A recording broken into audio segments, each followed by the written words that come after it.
હાલની યુદ્ધ જેવી પરિસ્થિતિ વચ્ચે દેશભરમાંથી રાહતના સમાચાર સામે આવ્યા છે.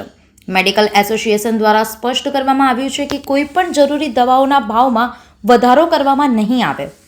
તો બીજી તરફ ગવર્મેન્ટ ઓફ ઇન્ડિયાએ પણ નાગરિકોને વિશ્વાસ આપ્યો છે કે દેશમાં આવશ્યક દવાઓનો પૂરતો જથ્થો ઉપલબ્ધ છે અને સપ્લાય ચેઇન સંપૂર્ણ રીતે ચાલુ છે. સરકાર અને આરોગ્ય વિભાગ દ્વારા લોકોને અપીલ કરવામાં આવી છે કે ગભરાટમાં આવીને દવાઓનો જથ્થાબંધ સંગ્રહ ન કરે અને અફવાઓથી દૂર રહે.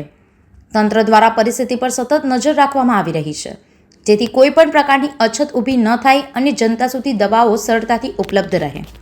હાલ અત્યારે એવી અફવા ગણો કે એવા સમાચાર કે 15-20% દવામાં ભાવ વધારો આવશે.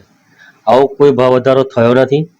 નજીકના ભવિષ્યમાં પણ આવો કોઈ ભાવ વધારો આટલો થવાનો પણ નથી. આ હું ખાતરીપૂર્વક વડોદરાની જનતાને આપના માધ્યમથી જણાવવા માંગુ છું.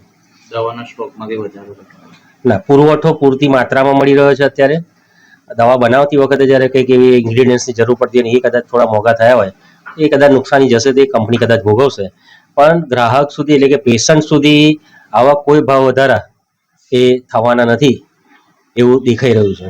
શું નામ?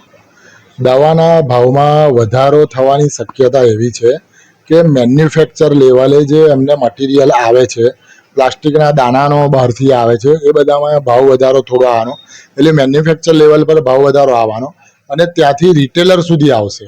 પણ બહાર જે ગ્રાહક છે એમને કોઈ ભાવ વધારો લાગવાનો નથી, કારણ કે સરકારે હજી જાહેર નથી કર્યું કે MRP પણ વધારવાની. MRP તો જે પ્રોડક્ટની જે છે એ જ રહેવાની છે, એટલે ગ્રાહકને ભાવ વધારો એ વસ્તુનો નડવાનો જ નથી. રિટેલર સુધી ભાવ વધારો થોડો ઘણો આવશે, 0.65% જે પણ જે અત્યાર છે, એથી વિશેષ કોઈ ભાવ વધારો આવવાનો નથી. સંવાદદાતા સાથે અભિપ્રાય ન્યૂઝ, વડોદરા. આવા જ વધુ સમાચારો જોવા માટે સબસ્ક્રાઇબ કરો અમારી યુટ્યુબ ચેનલને અને જોડાયેલા રહો ફેસબુક, ઇન્સ્ટાગ્રામ અને ટ્વિટર પર.